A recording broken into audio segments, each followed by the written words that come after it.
بسم اللہ الرحمن الرحیم۔ صرفی اور نحوی تحلیل کا یہ دوسرا لیسن ہے اور اس کا عنوان ہے تسمیہ، یعنی بسم اللہ الرحمن الرحیم۔ سب سے پہلے ہم اس میں جو مختلف الفاظ ہیں ان کو دیکھتے ہیں۔ اس میں یہ پہلا لفظ ہے اسم۔ اسم کا مادہ سین میم واو ہے، باب اس کا نصرہ ہے اور مصدر ہے اس کا سموون۔ اس کے معنی ہیں بلند ہونا، نمایاں ہونا۔ اگر اس کو اسم ذات کے طور پہ لیں تو پھر اس کے معنی ہوں گے نام، جیسے کسی کا نام جو ہوتا ہے۔ اسی مادے سے ایک اور لفظ ہے تسمیتن۔ یہ باب تفعیل سے مصدر ہے اور اس کے معنی ہے کسی کو نمایاں کرنا یا کسی کا نام رکھنا۔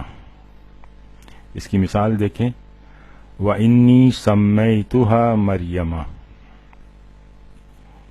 اور میں نے اس کا نام مریم رکھا۔ یہ سمیتھا، سما یسمی تسمیتن، باب تفعیل۔ اسی مادے سے ایک اور لفظ ہے مسمى۔ یہ بھی باب تفعیل سے ہے اور اسم المفعول ہے۔ اس کے معنی ہیں نام رکھا ہوا یا کوئی معین چیز۔ اس کی مثال ہے وَسَخَّرَ الشَّمْسَ وَالْقَمَرَ كُلٌّ يَجْرِي إِلَىٰ آجِلٍ مُّسَمًّى۔ اس نے سورج اور چاند کو مسخر کیا، ہر ایک تیر رہا ہے ایک معین وقت کے لیے۔ تو یہ معین کے معنوں میں یہاں پر آیا ہے۔ یہ لفظ ہے سماؤن، اسی مادے سے ہے۔ اس کی جمع ہے سماواتن اور اس کے معنی ہے بلندی یا آسمان۔ ایک اور لفظ اسی مادے سے ہے سمیون، اس کے معنی ہے ہم نام، اور مثال ہے اس کی حل تعلموا لہ سمیہ، کیا تم جانتے ہو اس کا کوئی ہم نام۔ اس میں دوسرا لفظ ہے الرحمن۔ اس کا مادہ ہے را ہا میم، باب سمیہ، مصدر ہے رحمن اور اس کے معنی ہے رحم کرنا۔ الرحمن جو ہے یہ فعلان کے وزن پر مبالغہ کا صیغہ ہے، چنانچہ اس کے معنی ہو جائیں گے بہت رحم کرنے والا۔ تیسرا لفظ ہے الرحیم۔ یہ فعیلن کے وزن پر مبالغہ کا صیغہ ہے اور اس کے معنی ہیں مسلسل رحم کرنے والا، یعنی اس میں کنٹینیوٹی پائی جاتی ہے۔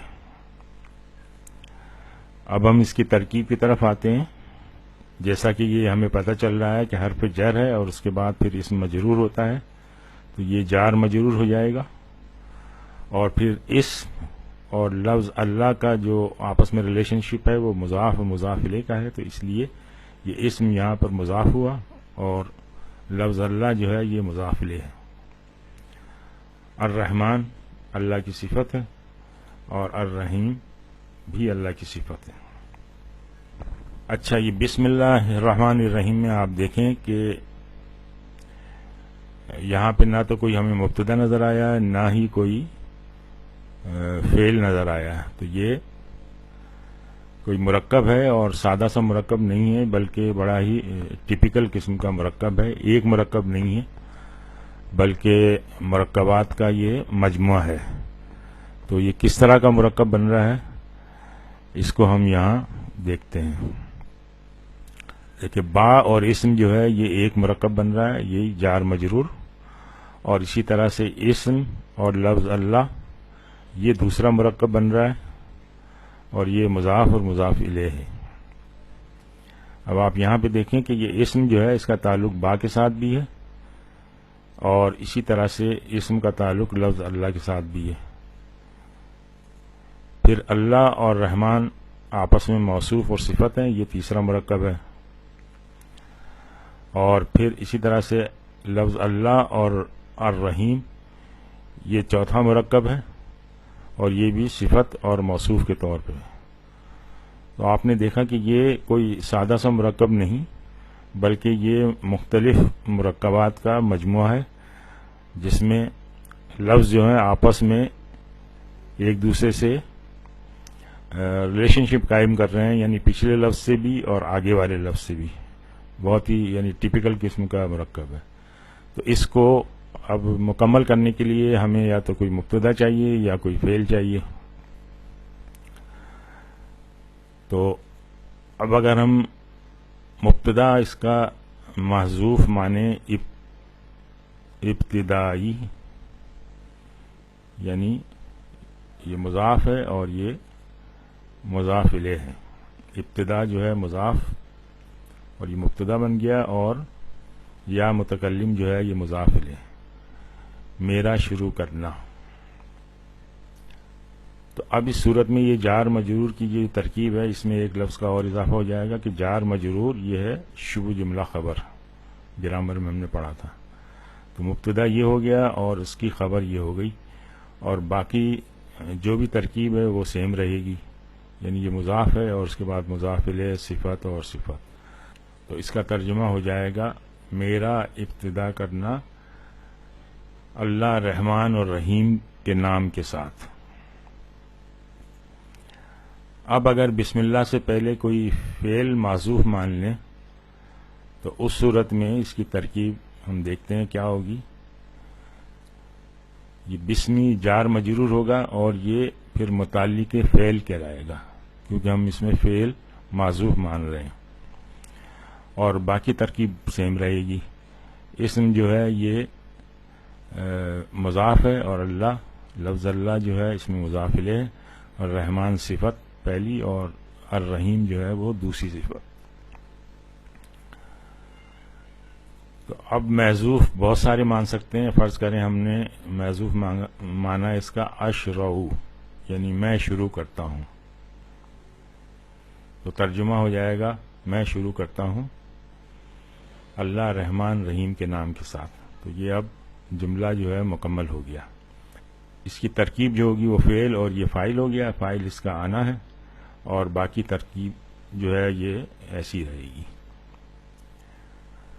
اس طرح سے یہ ایک اشرعو ہم نے محذوف مانگا تو بہت سارے فعل جو ہیں، کئی مختلف جو بھی ہم کام شروع کریں وہ محذوف مان سکتے ہیں ہم. یعنی جس کام کی نیت کر رہے ہیں وہی فعل محذوف مان لیں. فرض کریں ہمیں سوار ہونا ہے تو ارکعو ہم نے مان لیا، میں سواری کرتا ہوں رحمان رحیم اللہ کے نام سے. ہم نے کھانا ہے کچھ تو آکلو اس میں محذوف مان لیا، میں کھاتا ہوں رحمان رحیم اللہ کے نام سے. اس طرح سے ہمیں کچھ لکھنا ہے تو اب طبو ہم نے محذوف مان لیا، میں لکھتا ہوں رحمان رحیم اللہ کے نام سے.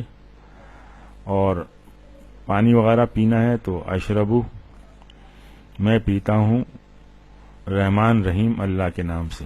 تو جس کام کی نیت کریں اسی کا جو فعل ہے وہ معذوف مان لیں. اچھا، ایک طریقہ یہ بھی ہو سکتا ہے کہ ان تمام افعال کو ہم بعد میں معذوف مانیں، یعنی ہم کہیں کہ بسم اللہ الرحمن الرحیم، اور پھر وہ کام جو بھی کام شروع کرنا ہے اس کو معذوف مان لیں، یعنی ارکعو آکلو وغیرہ یہ سب بعد میں آ جائیں. تو اس میں حکمت یہ ہے، اس کا جو اسٹرانگ پہلو ہے وہ یہ ہے کہ جب جار مجرور سے جملہ شروع ہوتا ہے تو اس میں حصر کا پہلو ہوتا ہے، یعنی وہ چیز مخصوص ہو جاتی ہے. تو جو بھی کام جس کام کی بھی ہم نے نیت کی ہے تو وہ مخصوص ہو جائے گا اللہ کے نام کے ساتھ. تو جب کوئی کام اللہ کے نام کے ساتھ مخصوص ہو جاتا ہے تو پھر اس میں برکت پیدا ہوتی ہے، یعنی اس میں شر کا جو پہلو ہے وہ ختم ہو جاتا ہے، خیر ہی خیر رہ جاتا ہے. اس کے علاوہ بسم اللہ سے کوئی کام شروع کرنے کے بڑے فوائد ہیں. اسی لیے کہا گیا ہے کہ ہر کام کو شروع کرنے سے پہلے بسم اللہ الرحمن الرحیم پڑھیں. فوائد یہ ہیں کہ ہر کام اللہ کے نام سے شروع کرنے پر انسان یہ سوچنے پر مجبور ہوگا کہ کیا میں اس کام پر اللہ کا نام لینے میں حق بجانب ہوں، یعنی وہ اس بات پہ غور کرے گا کہ میں یہ جو کام کر رہا ہوں یہ صحیح کام ہے یا غلط کام ہے، کیا اس پہ اللہ کا نام لینا چاہیے، اگر غلط کام ہے تو وہ اس سے اجتناب کرے گا۔ دوسرا یہ کہ جائز اور صحیح کام کی ابتدا اللہ کے نام سے شروع کرنے سے اس کی جو ذہنیت ہے وہ صحیح سمت میں کام کرے گی۔ تیسرا یہ ہے کہ کام کی ابتدا اللہ کے نام سے کرنے میں اس میں برکت ہوگی اور اللہ کی تائید اور نصرت حاصل ہوگی۔ اور ایک فائدہ یہ ہے کہ بندہ جو ہے چونکہ اللہ کا نام لے کے وہ کام شروع کر رہا ہے تو بندہ جو ہے اللہ کی توجہ حاصل کرتا ہے۔ یہ اس کے کچھ فوائد تھے۔ آج ہم یہیں پہ اکتفا کرتے ہیں۔ سبحانک اللہم و بحمدک، نشہد ان لا الہ الا انت، نستغفرک و نتوب الیک۔